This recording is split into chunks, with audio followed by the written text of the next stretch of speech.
Hello friends, good morning to all of you. स्वागत है आपका हमारे यूट्यूब चैनल पूजा में साथ साथ 9 में।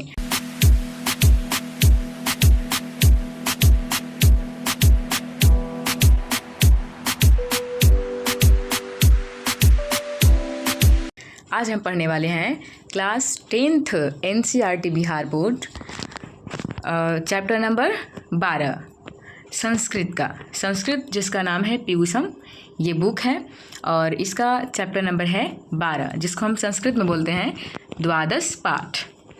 इस पाठ का हम नाम जान लेते हैं। पहले लिखा हुआ है कि कर्णस्य दानवीरता, यानी कि षष्ठी विभक्ति लगा हुआ है, कर्ण की दानवीरता। ठीक है, ये एक ऐसा चैप्टर है जिसमें हमें कर्ण जैसे महान योद्धा के बारे में जानने को मिलेगा और उनके जैसे महान दानवीर के बारे में भी जानने को मिलेगा कि वो कितने बड़े दानवीर थे। हम लोग अगर किसी को दान देंगे तो क्या देंगे? कुछ पैसे देंगे, चावल देंगे, गेहूँ देंगे, यही सब देंगे ना, और क्या दे सकते हैं। लेकिन इस चैप्टर में हम जानेंगे कि जो कर्ण थे वो एक ऐसे दानवीर थे जो कि ये जानते हुए कि जो जिस चीज़ को हम दे रहे हैं उस चीज़ की वजह से हमारी जान जा सकती है और हम मर सकते हैं, ये जानते हुए भी उन्होंने उस चीज़ को अपने से दूर करते हुए और किसी को देते हुए ज़रा सी भी वक्त नहीं लगाए वो। तो इस चीज़ को हम इस पाठ में समझेंगे कि वो किस तरह के थे और उन्होंने ऐसा क्यों किया। तो सबसे पहले ये जो लिखा हुआ है, ये जो फिगर दिया हुआ है वो उसको आप देख लीजिए। ये कर्ण है जो दे रहे हैं अपनी चीज़ों को, और ये चीज़ क्या है वो भी आपको बता देते हैं। कर्ण के पास एक कवच और कुंडल था। कवच उनके शरीर में था और कुंडल उनके कान में था। और इसकी एक खासियत थी कि जब तक कवच और कुंडल उनके शरीर में रहेगा तब तक हजारों देवता और दानव मिलकर भी उन्हें नहीं मार सकते हैं। और इसी के वजह से इनको लोग नहीं मार पा रहे थे।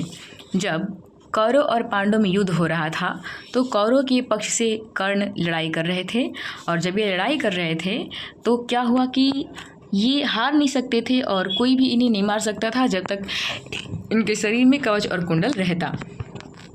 तो क्या हुआ कि जो इंद्र थे उन्होंने अर्जुन को जिताने के लिए कृष्ण के कहने पर भेष बदलकर एक साधु का भेष रख के इनके पास कर्ण के पास जाते हैं और उनका कवच कुंडल मांग लेते हैं।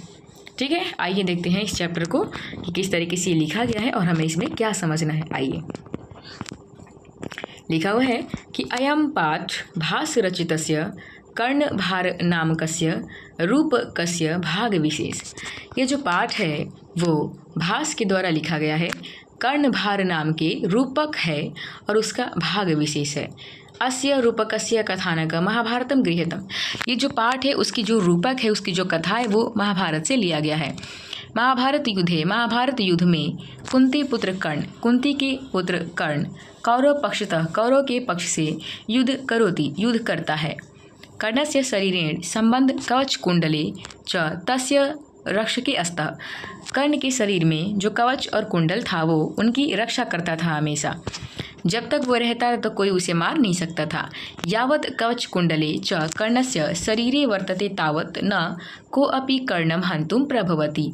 जब तक कवच और कुंडल कर्ण के शरीर में रहेगा तब तक उन्हें कोई भी नहीं मार सकता है। ये कर्ण की विशेषता थी, उसके कवच कुंडल की विशेषता थी।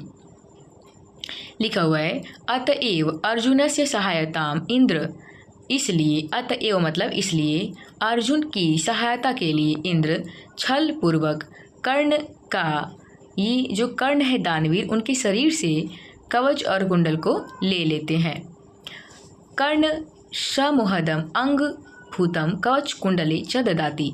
जो कर्ण है वो बहुत ही खुशी से, यानी कि उनके मन में किसी प्रकार की कोई दुख पीड़ा नहीं था, उन्होंने बहुत खुशी से अपना कवच और कुंडल इंद्र को दान में दे दिया। हालांकि वो जानते थे कि ये छल उनके साथ हो रहा है, फिर भी उन्होंने दे दिया। आगे लिखा हुआ है, क्या लिखा है कि भासस्य त्रयोदश नाटकानि लभन्ते। भास जो है उनके द्वारा 13 नाटक लिखे गए हैं। तेषु कर्णभारम अति सरलम अभिनय च वर्तते, जिसमें कर्णभार जो है वो बहुत ही सरल और बहुत ही इंटरेस्टिंग चैप्टर है। सबसे ज़रूरी बात हम आपको बताना भूल ही गए कि अगर आप इस चैनल पर नए होंगे तो सब्सक्राइब करना बिल्कुल ना भूलें और अपने दोस्तों के साथ शेयर करना भी ना भूलें, ठीक है, ताकि उन लोगों को भी ये पाठ काफ़ी अच्छे तरीके से समझ में आ सके। आइए पढ़ते हैं आगे क्या लिखा हुआ है। ठीक है, ये एक तरह का नाटक है, लेकिन रियलिटी में इस तरह की चीज़ें जो है वो हुई है। ठीक है, लिखा हुआ है कि ततः प्रविशति ब्राह्मण रूपेण शक्र। क्या होता है कि जो इंद्र है वो शक्र का वेश बनाकर, ब्राह्मण का वेश बनाकर क्या करता है, उनके पास जाता है। किसके पास? कर्ण के पास जाता है। लिखा हुआ है शक्र बोलता है, यानी कि इंद्र बोलते हैं, भो मेघा सूर्यैव निर्वक्य गशन्तु भवन्तः कर्णमुपज्ञ भो कर्ण महतराम भिक्षायाचे। जब इंद्र गए तो उन्होंने कहा कि हे कर्ण, मैं तुमसे आज महान भिक्षा मांगने के लिए आया हूँ। कर्ण बोलते हैं, दृढ़ प्रतिज्ञ भगवान, हे भगवान मैं दृढ़ प्रतिज्ञा वाला हूँ और मैं जो कहता हूँ वो करता हूँ। कर्ण भवंता हमेशा नमस्कारम करोमि, लेकिन सबसे पहले मैं आपको क्या करता हूँ, नमस्कार करता हूँ। यानी लिखा हुआ है कि जब इंद्र गए तो पहले जाते जाते मुँह खोल दिए कि हमको भाई बहुत बड़ा भिक्षा मांगने तुम्हारे पास आए हैं। तो कर्ण बोले ठीक है भाई, हम बहुत महान आदमी हैं और जो कह देते हैं वो करते हैं, लेकिन सबसे पहले तुम भाई साधु हो, इसलिए हम तुमको क्या करते हैं, गोड़ लागते हैं, आशीर्वाद दो, इसके बाद काम आगे की ओर बढ़ेगा। अब इंद्र बेचारा टेंशन में पड़ जाता है कि हम इसको आशीर्वाद क्या दें, ये तो हमको गोड़ लाग लिया।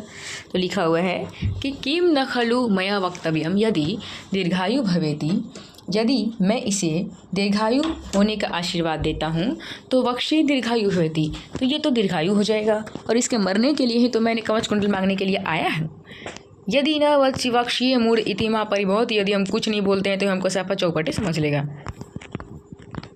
ठीक है, ये इंद्र सोच रहे हैं कि अगर हम इसको बोलते हैं कि जीते रहो तो बेचारा कवच कुंडल लेने के बाद हमारा आशीर्वाद लग जाएगा, और यदि कुछ नहीं बोलते हैं तो ये चोट्टा सोचेगा कि हम ही बहुत बड़ा चोट्टा है और हमारे पास मतलब कि बेवकूफ़ हैं, साधुओं के इसको आशीर्वाद नहीं दे रहे हैं। तो कुछ ना कुछ तो भाई कहना ही पड़ेगा। फिर उसने सोचा और आइडिया लगाया और फिर उसने सोचा कि अच्छा एक काम करते हैं, इसको आशीर्वाद देते हैं, लेकिन कुछ ऐसा देते हैं घुमा फिरा के कि हमारा काम भी हो जाए और इसका आशीर्वाद भी दे दिया जाए। उसने क्या कहा, तस्मादुभयं परिहृत्य किं न खलु वक्ष्यामि भवतु दृष्टं वो कर्ण सूर्य इव चंद्र इव हिमवान इव सागर इव तिष्ठति यश। हे कर्ण, तुम्हारा जो यश है, तुम्हारा जो कीर्ति है वो सूर्य की तरह विशाल हो, ठीक है, अथा हो, चंद्र की तरह शीतल हो, हिमवान पर्वतों की तरह यानी कि अथा हो, जिसका कोई अंत ना हो, ठीक है, और सागरों की तरह बहुत ही अथा हो, यानी कि सागरों की तरह पवित्र हो, निर्मल हो। तो जो ये कर्ण है उन्होंने सोचा कि भाई कुछ तो गड़बड़ है, ठीक है, बोलता है ना कुछ तो गड़बड़ है, दया वही बात है, कुछ तो गड़बड़ है, ऐसा कैसे हो रहा है, साधु हो के हमको इस तरह का आशीर्वाद दे रहा है, ऐसा क्या बात है। तो बोला भगवान किम न वक्तव्यम दीर्घायु भवेति अथवा एतदेव शुभ्रम कुतः। हे भगवान, आप मुझे दीर्घायु होने का आशीर्वाद क्यों नहीं देते हैं? आप जानते हैं कि हम लड़ाई करने जा रहे हैं, क्योंकि साधु को सब पता होता है, आपने ऐसा क्यों नहीं कहा? आपके जैसा साधु को ये बात शोभा नहीं देता है, आप इस तरह से हमें आशीर्वाद दे रहे हैं। चलिए छोड़िए, कोई बात नहीं, आइए हम समझदार हैं, समझते हैं। यहाँ पे लिखा हुआ है धर्मो ही यत्नय पुरुषेण सांध्यो भुजंग जिह चपला निप्रशीयतम तस्मात् तप्रजाल पालन मात्र बुद्धया हेते शुद्धेश गुणाधारण। ये जो दो श्लोक है उसी का लाइन वही बता रहा है कि जो साधु महर्षि होते हैं उनको क्षमा शोभा देता है और उनकी किसी से कोई दुश्मनी नहीं होती, इसलिए उन्हें हर मतलब व्यक्ति से एक तरह का व्यवहार करना चाहिए। भगवान किम इच्छुषी के मही तदामी। अरे छोड़िए ना भगवान, क्या बात है, छोड़िए, क्या आशीर्वाद, क्या लिखा हुआ है कि भगवान छोड़िए क्या बात है, अब क्या चाहते हैं वो तो हमें बता दीजिए। शक्र बोला मातराम भिक्षायाचे। कर्ण, मैं तुमसे बहुत बड़का भिक्षा मांगने आया हूँ, लेकिन बताऊँगा नहीं, अपना से गेस करो। कर्ण बोलता है मातराम भिक्षा भवते प्रदास्य शालंकार गोसहस्रम ददामी। कर्ण बोलता है अच्छा अपना से गेस करें, ओके ठीक है, चलो सुनो मेरा पहला ऑप्शन, मैं तुमको हजारों गाय आभूषण से लदी हुई दे सकता हूँ, क्या वो चाहिए?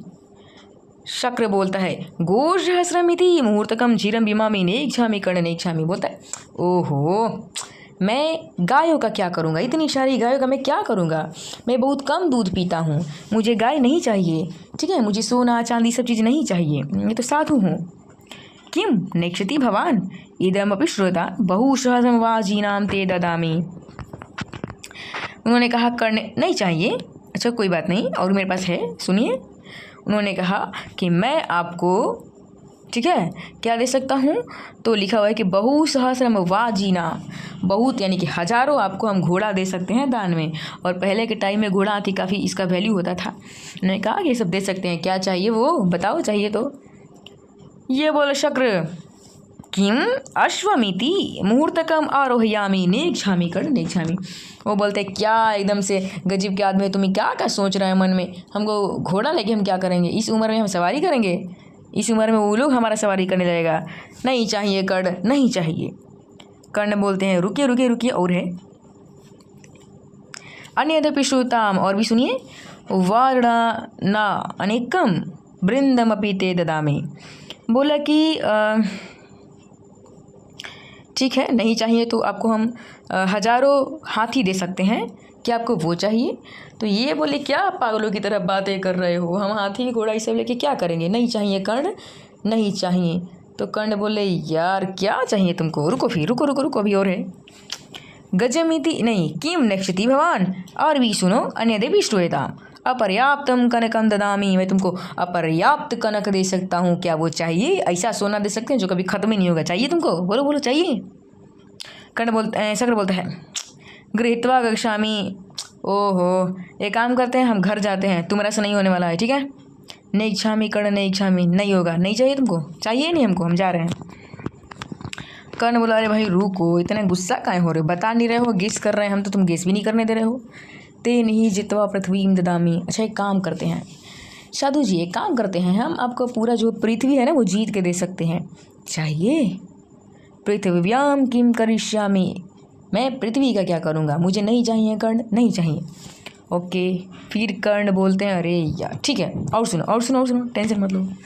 तेन अग्नि अष्टोफलम ददामी, मेरे पास अग्नि के 8 फल है, क्या आपको वो चाहिए, मैंने बहुत तपस्या करके पाया है, अगर आपको चाहिए तो हम दे सकते हैं, बहुत खुशी से चाहिए। अग्नि अष्टोफल कार्य, मैं अग्नि के 8 फल ये सब चीज़ों का मैं क्या करूँगा, मुझे नहीं चाहिए कर्ण, नहीं चाहिए, ठीक है, नहीं चाहिए।